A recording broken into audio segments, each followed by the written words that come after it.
Hi class, I'm excited to show you kind of a new feature that I've learned or to make you finding my feedback easier.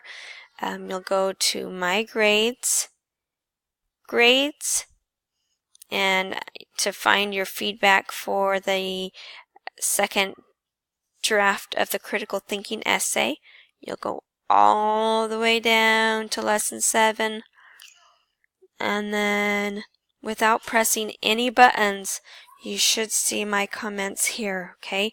So my comments will be bolded.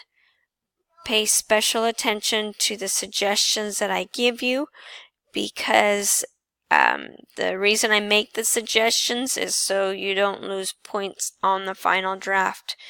If you have any questions regarding what something means, you can email me.